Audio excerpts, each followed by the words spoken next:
to the Hope on the Hard Road podcast, where you and your family can find community, find encouragement, and find hope for the road ahead. How do we create and build community so that we never have to feel isolated or alone? I mean, that's not what God intended. God created us to be in community, but it's hard, especially if you felt pushed away or misunderstood in the past. So, that's my hope, is that we can just be collaborative, we can work together, get people in community. Ladies, we want to remind you that there is still time to get your tickets to our Mom's Day Out conference on May 16th through 18th. One-day tickets are available at hopeonthehardroad.org. Hey guys, we are so excited to have Linda Martin, founder and president of Miracle 139 International, back on with us for today's podcast episode. Linda is a board-certified music therapist specializing in autism spectrum disorders, behavior management, and music therapy assessment. With over 2 decades of experience, Linda has dedicated her career to improving the lives of children with disabilities and empowering those who support them. As the founder and president of Miracle 139 International, Linda has spearheaded efforts to equip leaders worldwide with the tools and knowledge necessary to build inclusive environments for children with disabilities. Through her work, she has helped churches across the U.S. develop special needs ministries and provide special education training internationally across 4 continents.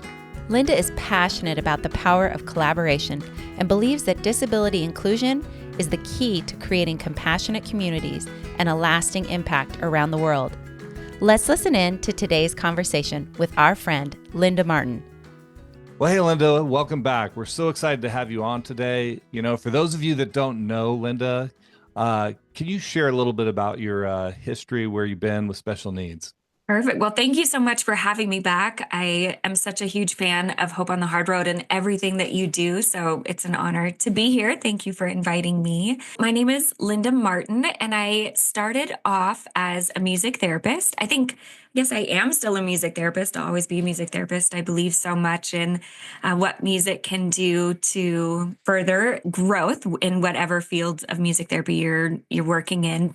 But my specialization was always special education, using music to support the goals of students within the schools, non-public and public, and focused a lot on individuals with autism and using music to help them meet their goals. So I loved it. I loved every minute of it, did a lot of assessments, a lot of work on IEP teams, and really have a heart for collaboration with other individuals, other professionals, and coming together using unique skill sets for the benefit of individuals with disabilities. So went from music therapy, and while I was doing that, I was attending a large church in San Diego, and kind of how I got on this ministry road was a family that I knew through my work in the schools had invited me to do some training. They were just starting a disability ministry at their church, asked if I could come train their volunteers. So I went to my church, which again was a really large church, and asked if I could observe their disability ministry to kind of get some ideas that I could pass along. And the Lord just broke my heart, because their response was, oh, well, we don't have a need. We don't have any kids with disabilities here, so we don't have a need for a program. And it really just opened my eyes to, one, how much awareness needs to happen within our churches that individuals with disabilities are in our communities. And if churches are not equipped to meet those needs or present themselves as a welcoming place for individuals with disabilities, why would a family come? They're going to end up either feeling unwelcome, feeling rejected. I mean, I've heard so many stories from families that'll just break your heart about their experiences at a church that wasn't prepared to meet the needs of their, whether it was behavior or even physical disabilities that needed accommodation. So again, the Lord kind of set me on this path of like, okay, well, now that I see this huge need, let's do something about it. And because I love collaboration so much, as I started a disability ministry at that church, and as it grew, our volunteer team was just so incredible. We would have, speech therapists and a PT and special ed teachers and psychologists, just this amazing group of people with all these different skill sets. And I remember kind of talking with one of our volunteers who was Chilean and about the needs internationally also for individuals with disabilities. And we just said, gosh, what if we could just take this wealth of expertise and experience and share that in other places? And so that then kind of led to this experience of seeing what disability looked like in other countries. I went to Peru for about 3 months and lived there. I went there with the idea to provide some behavior training at a specialized school for individuals with disabilities there. And again, my heart was broken because, I would see individuals that I knew weren't receiving any kind of early intervention, that were working on skills way below the level that they should have been or could have been had they received earlier support. So I came back energized, Lord, let's do something. And, here we are. Gosh, that was probably 10 years ago that we did our first big international training trip, and still looking to support both the needs of the churches here. Our churches need a lot of encouragement and conversations around how to break barriers that are, in my mind, perceived barriers towards disability inclusion, and then also training and equipping. And then, of course, doing that internationally, both in schools and churches. So it's been so beautiful and I love it. I love it so much. So I feel grateful. As Eric mentioned, we're bringing you back on the podcast because you did start a nonprofit called Miracle 139 International coming out of that. So we would love to hear more about that and kind of what was that transition from church ministry into starting your own nonprofit? A couple of big pieces of advice that were given to me early on that were so helpful as we were looking at, okay, this is bigger than the ministry at our church. We want to be able to do this internationally. We want to be able to bring groups of people to train with us from other places. So going beyond just the work of our church's local ministry. And people told me a couple things. One, as you start your nonprofit, make sure that you start with people around you that are committed to and believe in your mission and your vision. You want people, especially in those initial phases, to be able to vision cast with you about where you're going and what you see for the future of the ministry, so that you can start on a really solid foundation, because that's really crucial for a nonprofit. We can get pulled in so many directions, and if we don't have a really clear mission vision and people that are committed to kind of helping us stay on track with that, it's so easy to veer off. And kind of a segue with that, one of the reasons that I think nonprofits veer off a lot is we're constantly looking for funding sources, right? It's really challenging. I think a lot of people think like, oh, I'll start a nonprofit. This will be great. I can raise money. It's not that easy. It's a lot of work. It's constant. And one of the things that nonprofits will do is we'll look for grants or, again, other sources of funding. But sometimes those things can steer us or veer us off course a little bit because, the funder wants maybe this goal, and maybe that's not quite in line with what we're doing, but let's kind of veer this way.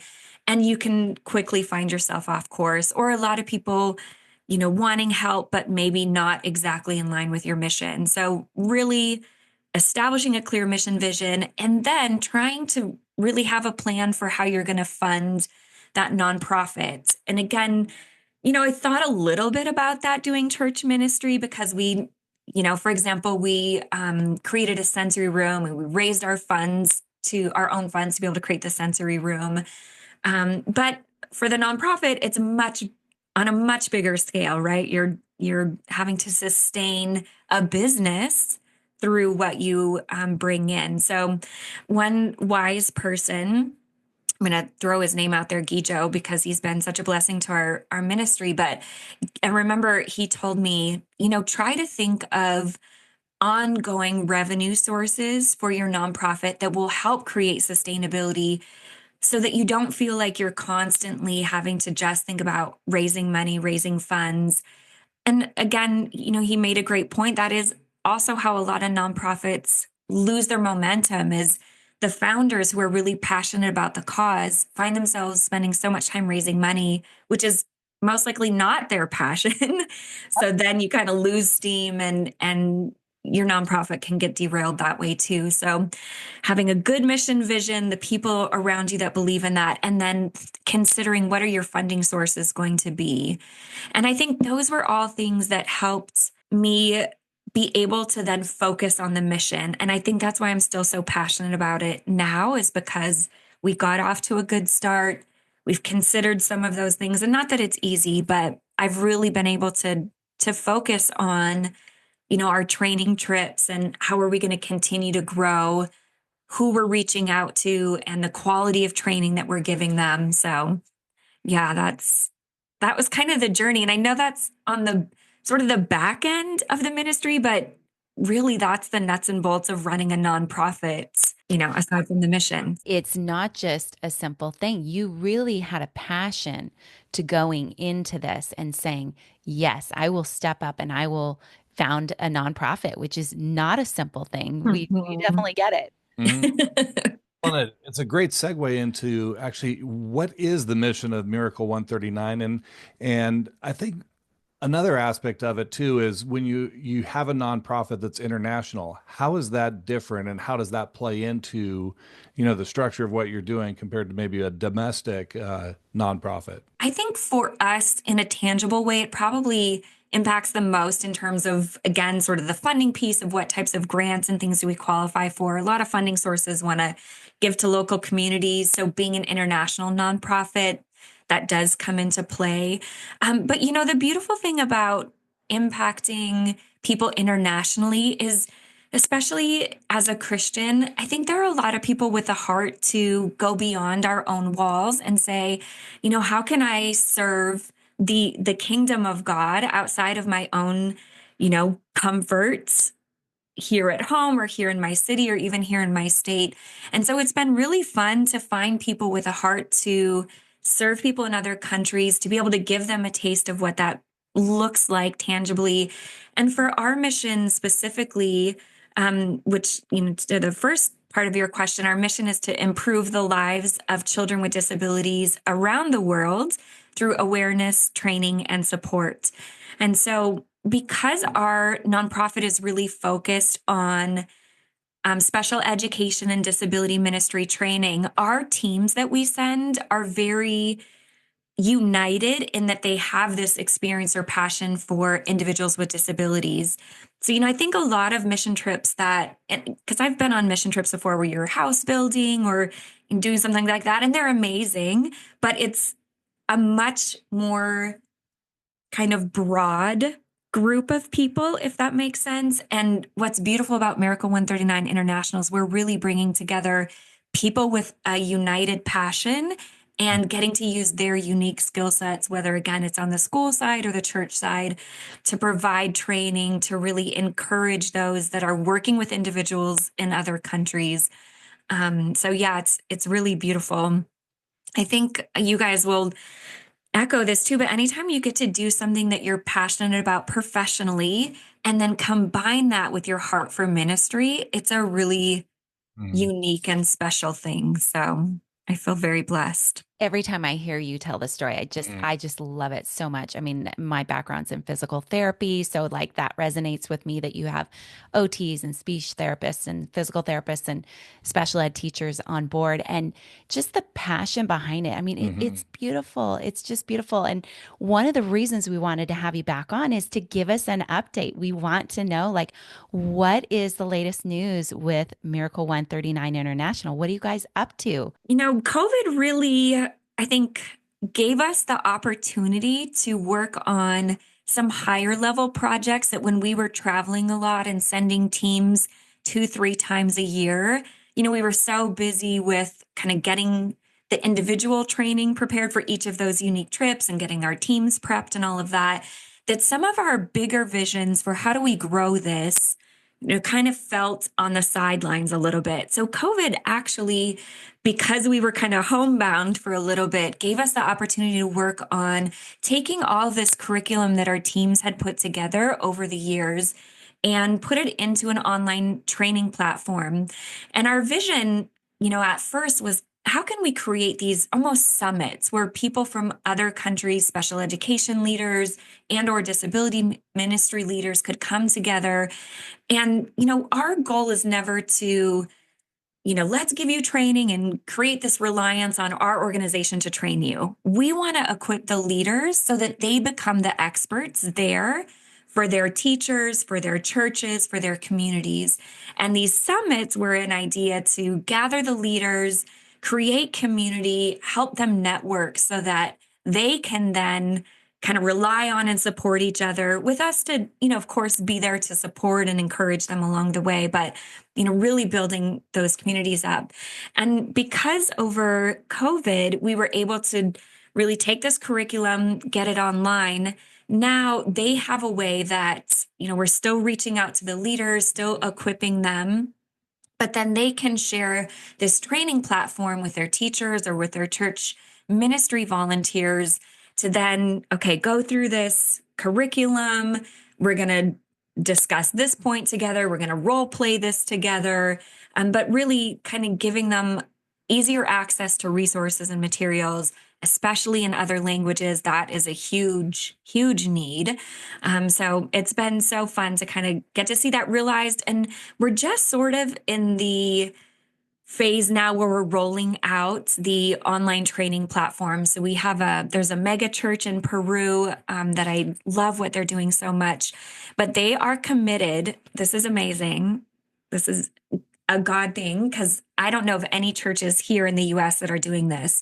But so recently they had their first Disability Awareness Sunday. So, the pastor got up and spoke about it and spoke to how their church is committed to becoming an inclusive place for individuals with disabilities, in that they've committed to making sure that their curriculum is adaptable and inclusive for all students.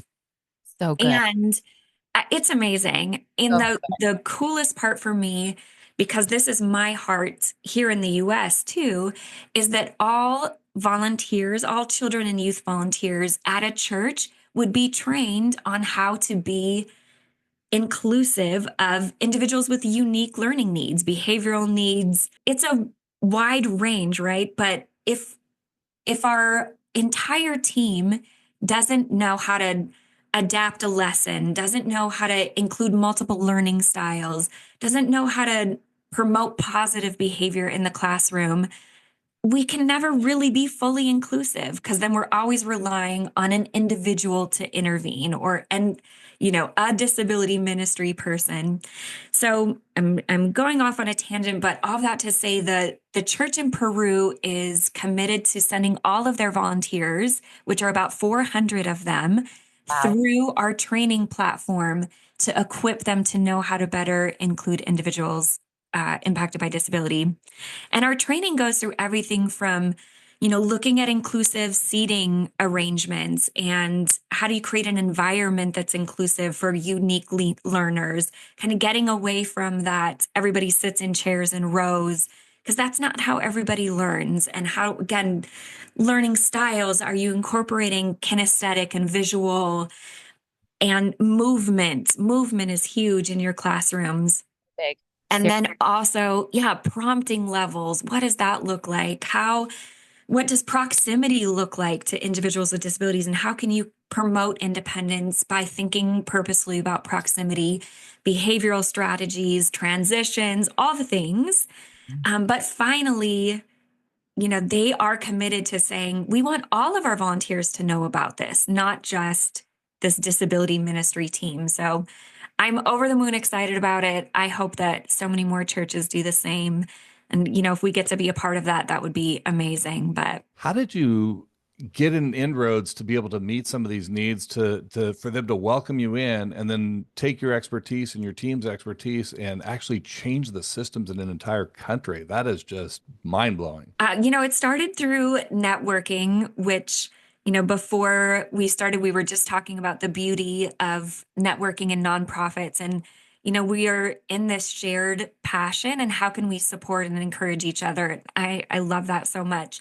So a friend that has a nonprofit based out of San Diego, but they are doing amazing work in South America, and they have a care center for individuals. I mean, what they're doing to rescue kids out of abuse and trafficking and things like that, give them a safe space, a safe home over in Paraguay, Argentina, Peru. They're doing amazing things.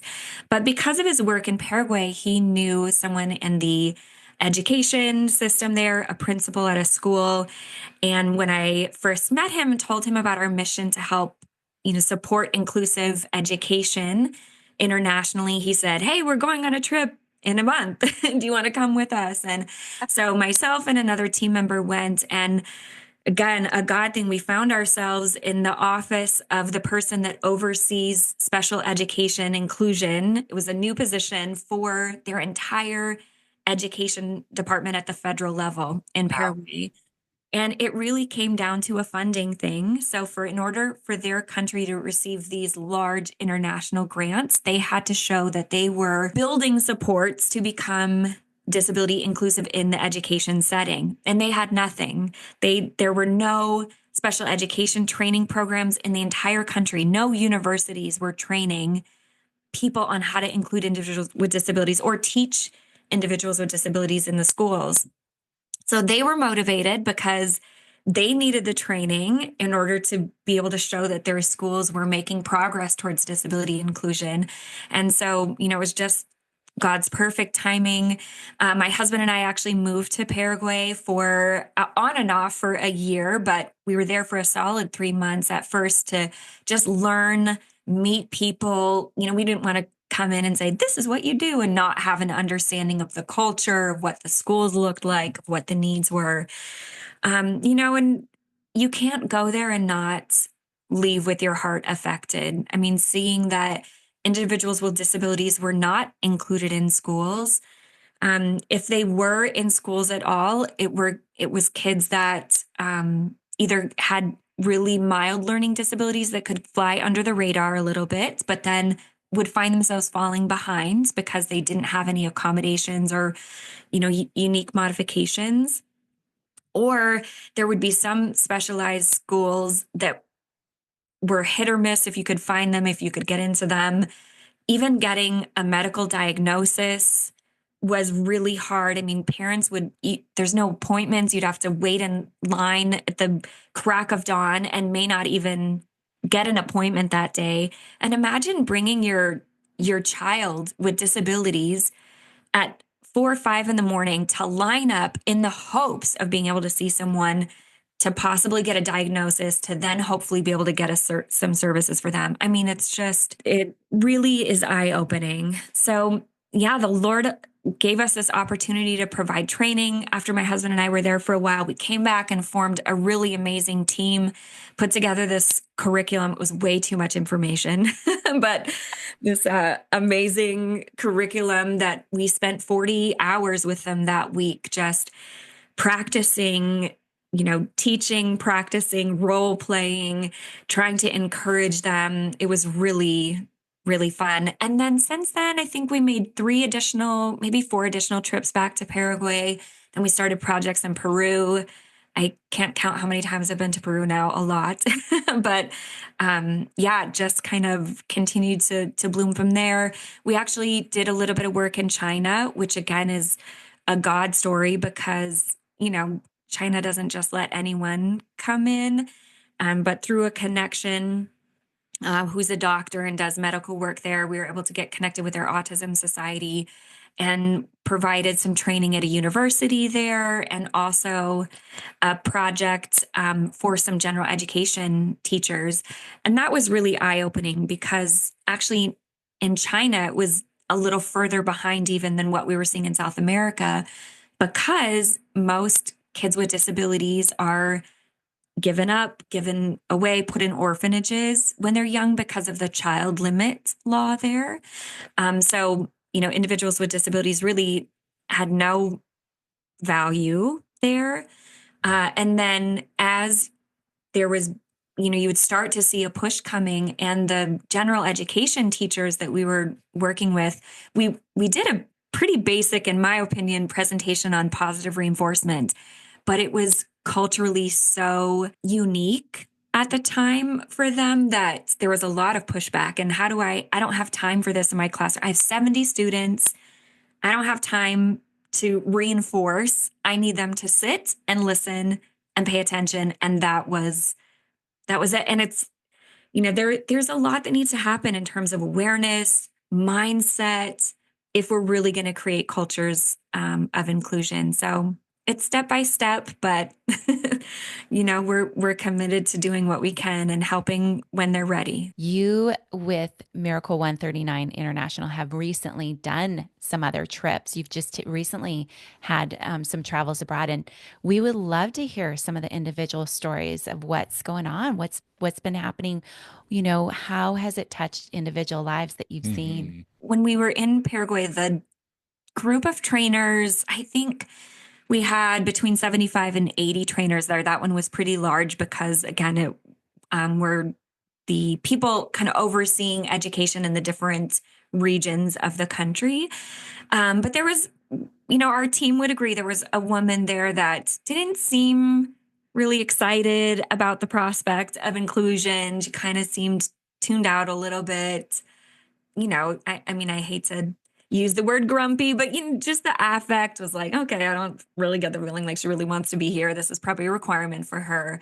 But you know what? She stayed in touch with us after, which was amazing. And about a year later, shared with us that she actually felt led to start a reverse inclusion school kind of out in the country, in the Campo, like distant area, so that the community had a place where individuals with disabilities could go. And she was going to start with, providing a place, because there was, those kids weren't in school at all, providing a place for those kids, and then bringing in kids from the community, again, in sort of that reverse inclusion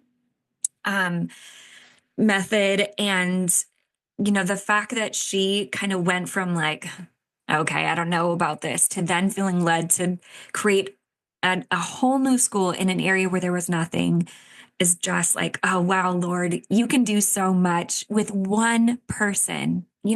Out of all the people that have attended our trainings, we'll do like 1-day conferences for the community. You just never know how one person may be impacted from what you're doing and create something beautiful, create a whole another tree that blossoms and spread. So that's one of my favorite stories. I love in Peru, we've worked quite a bit with this group of SANE trainers. There's 12 of them, and they oversee inclusion for basically a district in a very low income part of Lima. And they oversee inclusion for like 400 schools. Wow. Which is incredible. Now, not all 400 of those schools are including, but kind of within the schools that fall under their supervision, if you will. And these teachers, because we went with them, so when we do training, we'll kind of stagger. One trip will be pretty heavy on the direct work with the trainers and practicing and role playing. And then our next trip, we'll do a lot of observation. So is what we talked about last time being implemented? Where are they having challenges? How can we help them overcome that? So during one of our observation trips, they go from school to school via these little like tuk-tuk things, like almost like a covered motorcycle, or walking from school to school. There aren't great roads. Through whatever weather, they're committed to going from school to school. And what's really been fun has been the relationship with those trainers.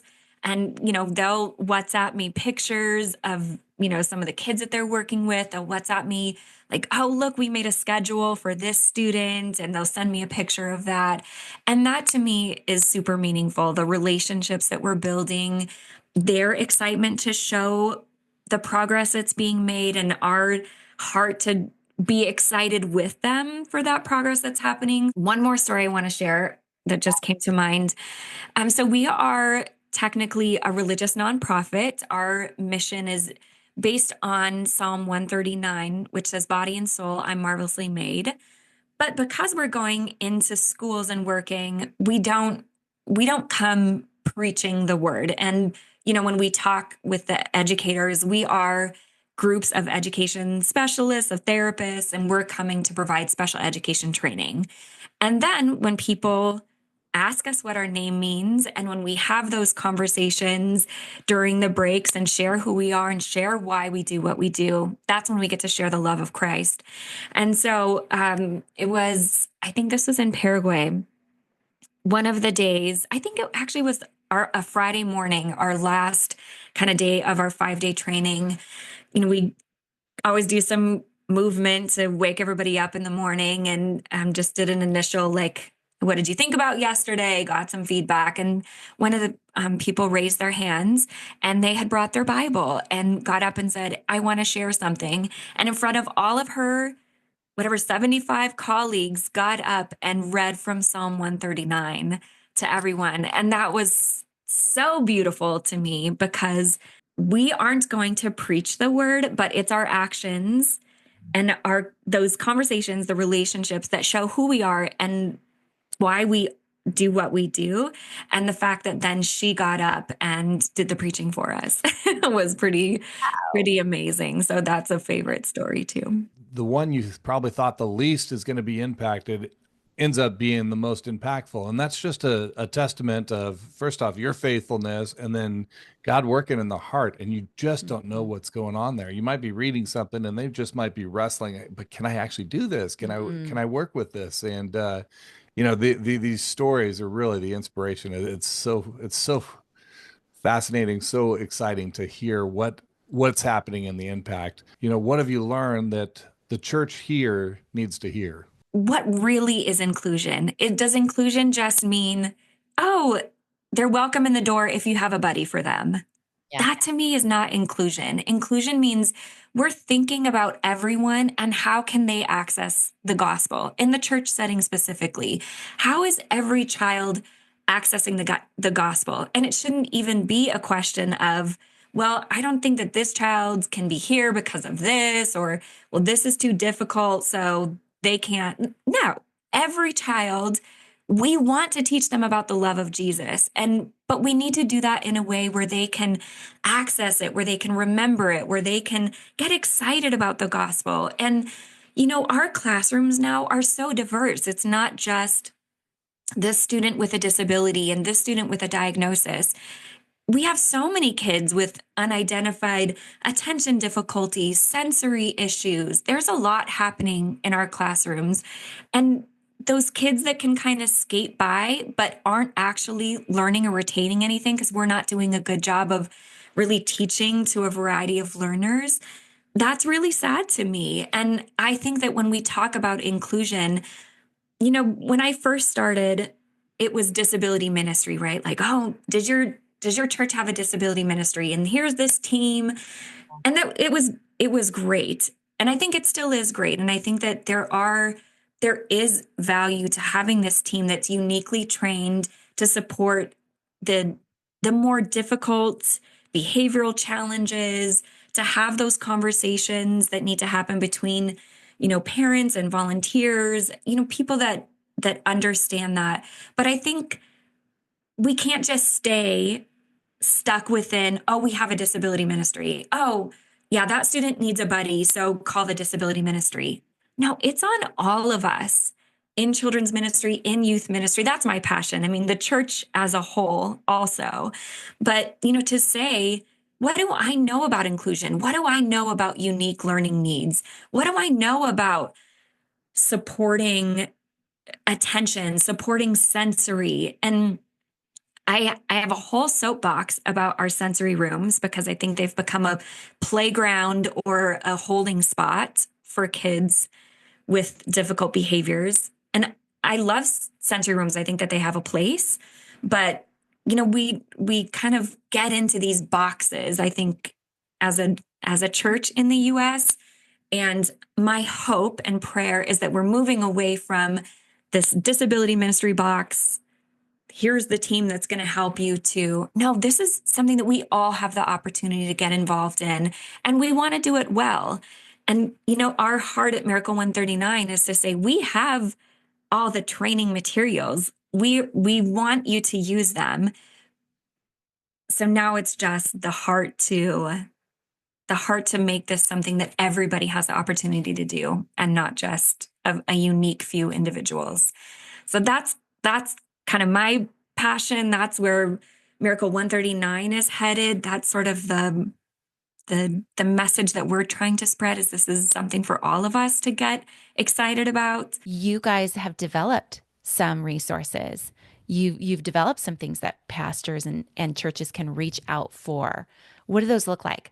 If we're teaching or we're preaching about, making curriculum accessible and engaging for the learners in your classrooms, in your disability ministries, or in your church classrooms, how can we take that and make it engaging in an online platform, which isn't easy? And I previewed a few things that I saw out there, and if they felt very boring to me. So, and even, we tossed around the idea of webinars a little bit. Would that be easier if it's someone speaking, but it's a little bit less interactive? Webinar is mostly kind of listening or maybe a few polls and things. So what we decided to do was take the curriculum, put it into an online learning platform. And so there's scenarios that you go through, there's drag and drops, there's fill in the blanks, there's matching.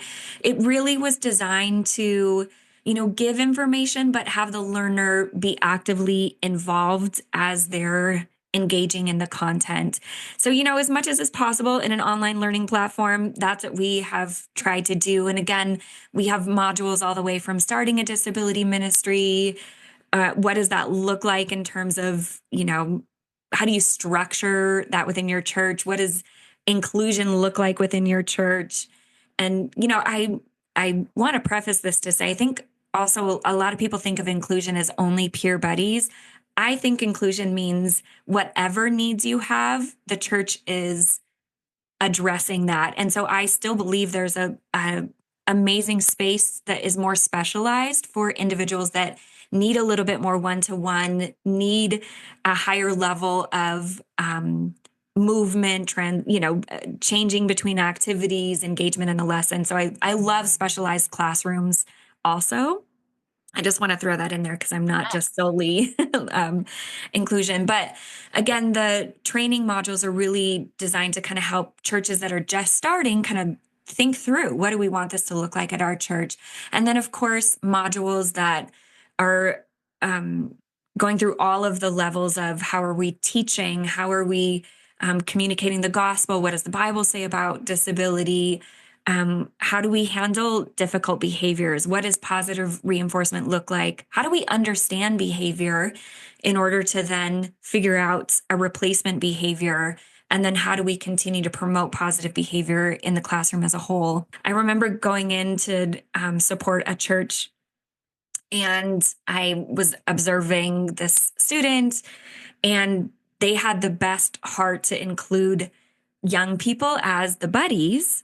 But unfortunately, they didn't have a lot of training or know how to kind of intervene. And so this little boy, I think he's probably 4, was just running around the classroom. And then here's this young youth volunteer chasing after him around the classroom. And in my head, I'm like, oh gosh, the heart behind having a buddy and getting the youth involved was really beautiful. But without training, it is ineffective. And if I'm being really honest, in my mind, it's a disservice to everyone. It's a disservice to this little boy that's running around that could be learning, who isn't, because he's distracted and has other things going on in his body right now. And it's a disservice to all the peers in that classroom, because what they see as an individual with disabilities in their classroom is someone who isn't attending, who isn't participating. And that is not this individual's potential, if that makes sense. So I'm really passionate about, how do we get them trained? We do need to see all facets of it and what's actually effective and what's the best support. And is there anything else that you guys are up to that you want to share about? We would just want to give you a platform to share what's next for you guys. here in the States think about how we can support churches, really talking to a lot of church leaders about what are your barriers? What is our barrier towards, for somebody that's passionate about it, I'm like, what are we waiting for? Come on, like, let's do this. The materials are here for you. But in all honesty, like really trying to learn and really trying to listen to what are the barriers to our churches? Is it still an idea of like, oh, we don't really have a need here. This isn't our community.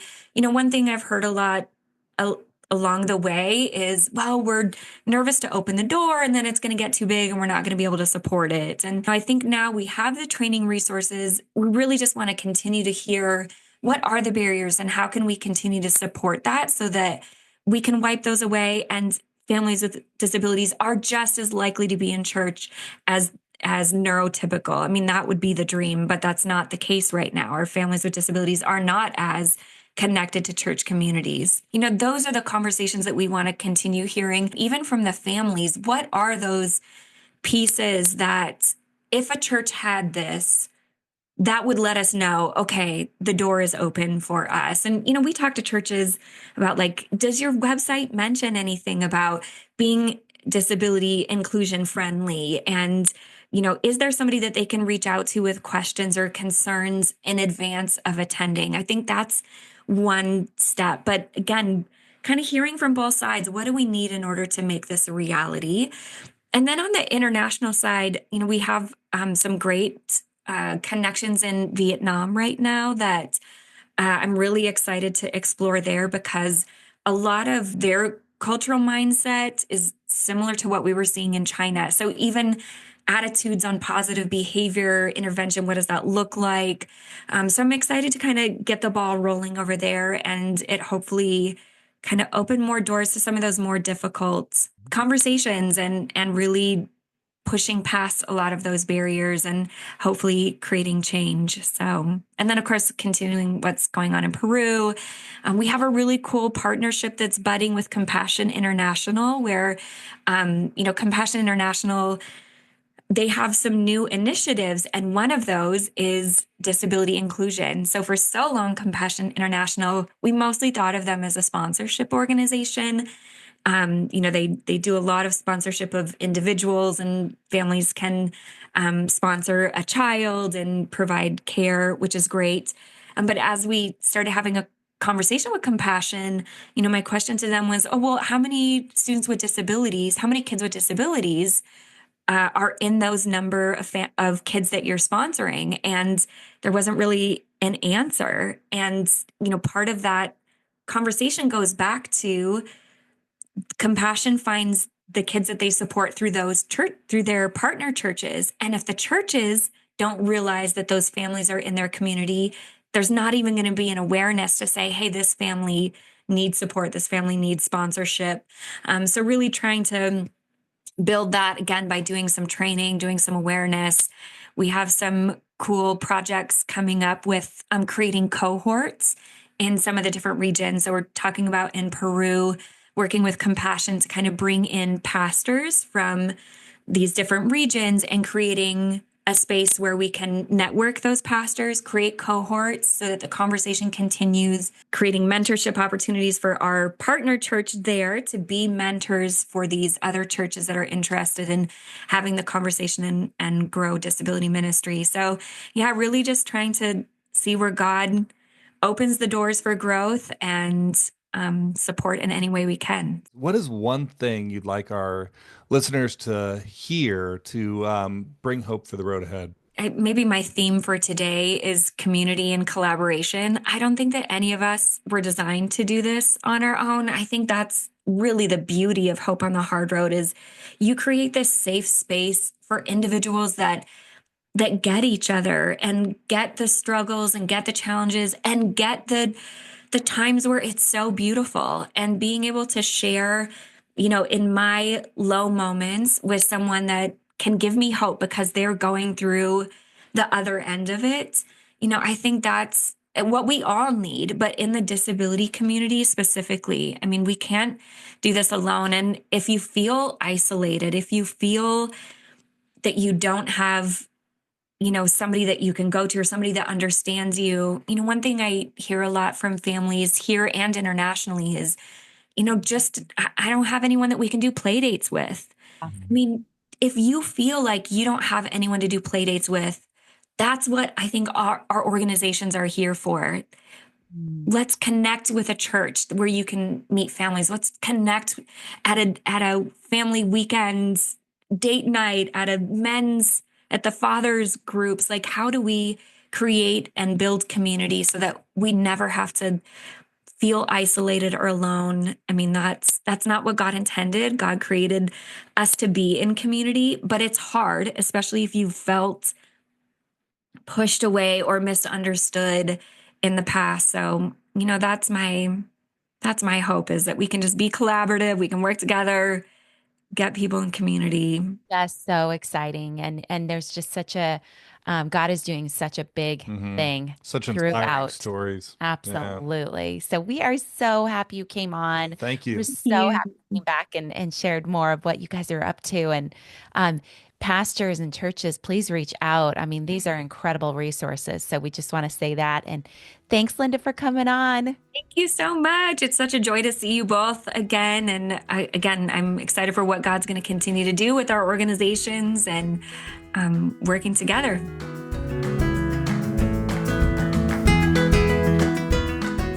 Check out the show notes to find resources and contact information for today's episode. Yeah, and if you like the podcast, please share it with others and be sure to follow us so you won't miss an episode. We love to hear from our listeners, so leave us a comment or rating and connect with us on social media or on our website at hopeonthehardroad.org.